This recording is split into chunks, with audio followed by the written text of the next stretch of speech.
All right, guys. Good morning, good afternoon, good evening. Welcome back again to the channel. As usual, back to let you know some of the stories making the rounds right now as they concern the Super Eagles of Nigeria. So today is the final day of training in the Super Eagles Polokwane camp ahead of the game tomorrow against Lesotho. That game is coming up around 5 p.m. And also we have other group teams who will be vying for the top spot of the Group C, also having the game at the same day, the same time.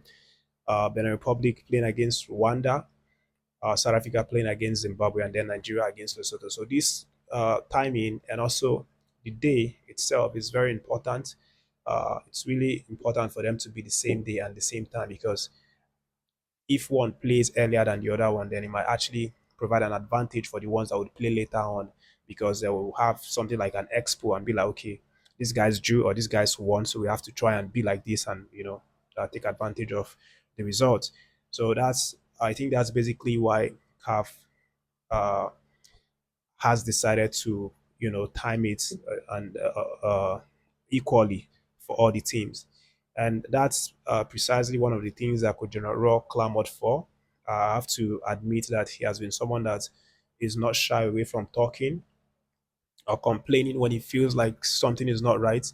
He always talks, he always pushes, to get some answers. And to be honest, a lot of people might say that Raw is doing too much, but I think at the end of the day, I like him very much. I like his spirit. I like the way he, keeps showing up to speak for this Benin side.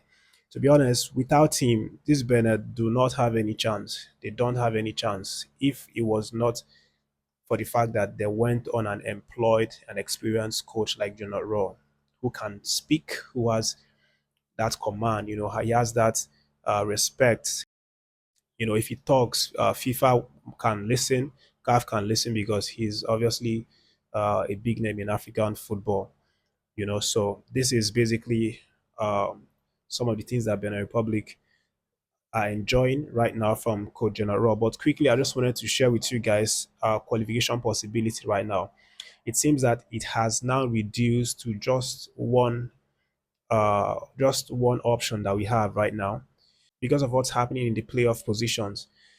We had some games that were played yesterday in the qualifiers, and we saw a number of victories here and there coming from playoff placed clubs. They've actually done really well for themselves to the extent that if you look at the playoff position, you would see that they're all, I mean, from number one to number four are teams that have very high points, high ranking points. You talk about Gabon, who are occupying the first position with 19 points, Madagascar second with 19 points as well, Burkina Faso and Cameroon third and fourth with 18 points each of them. And this makes it even harder for Nigeria to break into this top four because, as you know, in this playoff position, which is also the Group J, you have to make the top four for you to be chosen, as one of the teams to play to drag for that final ticket. And Nigeria can exactly break into this top four, even if we win our two remaining games against Lesotho and Benin Republic, because by so doing, we will just have 17 points in total. It's not even up to 18 to say, okay, to be tying points with Cameroon, who are in fourth. So that's basically how dicey it is right now for the Super Eagles. And that brings us to our chances being only one. And that is winning our two games and praying that South Africa loses or drops points. And then Benin Republic as well drops, Rwanda drops. And we somehow end up, you know, uh, occupying the first position after the two games have been played. So that's just basically what it has come down to right now, as we speak. But I mean, a lot of things can still happen. For example, if all these games have been played and then CAF sits down and decides to do some reshuffling, to try and factor in some things that happened. For example, Eritrea pulling off from the tournaments and also some other situations. So if CAF does these things, then obviously uh, it might actually impact the playoff positions, the points that is needed to be in the playoff position.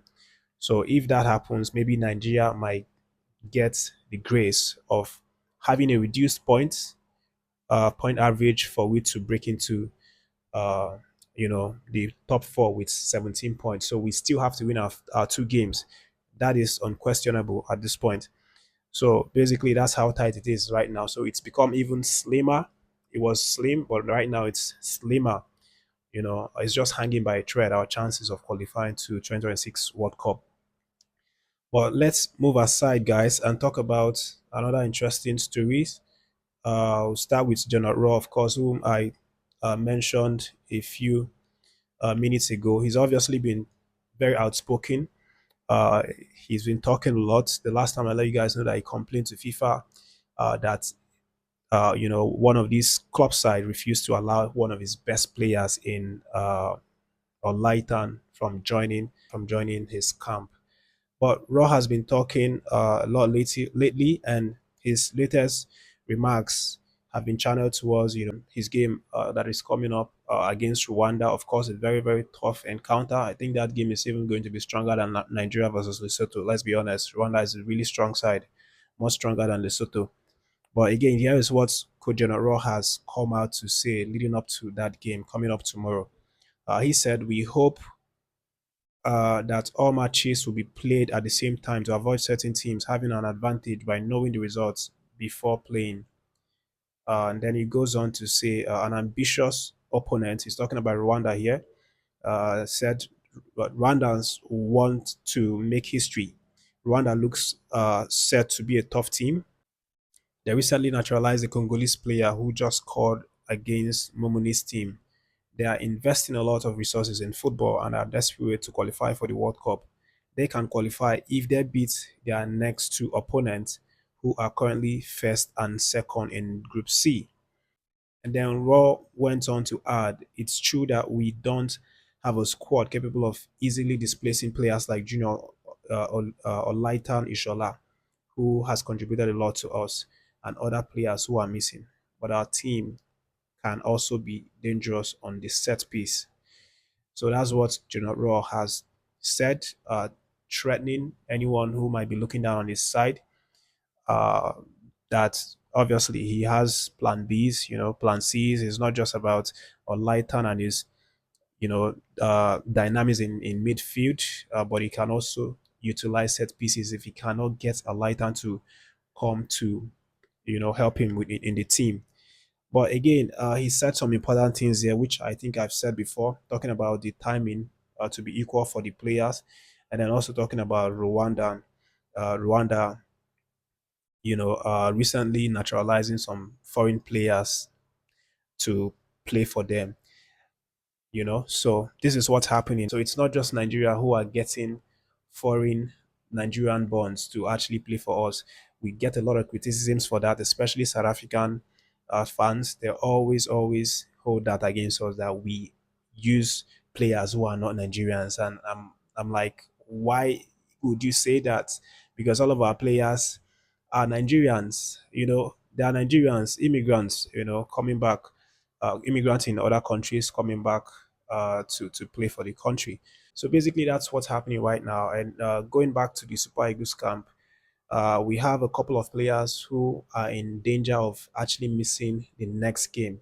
This means that if they go into the Lesotho game and get another yellow card, then they would be ruled out for the last game against Benin Republic. So these players include the likes of Semi Ajayi, Gavin Bassi, Alex Iwobi, Wilfred Ndidi, Tolu Arokodare, Stanley Nwabali, Ademola Lukman, Bruno Onyemechi.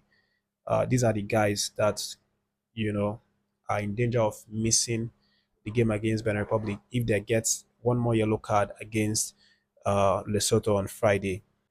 So this is very important, and I hope the Super Eagles management, especially the department that are tasked with taking down notes on these players who are supposed to miss, or players who are close to suspension. I hope they can take note of this and do the needful so that they will not be in the same situation that South Africa was, that actually made them lose 3 points for feuding Mokwena. But that is the update, guys. Some more stories will be coming out hopefully later in the day. And then I'll be back by God's grace, as always, to let you guys know about these stories. Thanks for watching. subscribe to the channel, and leave your reaction in the comment section.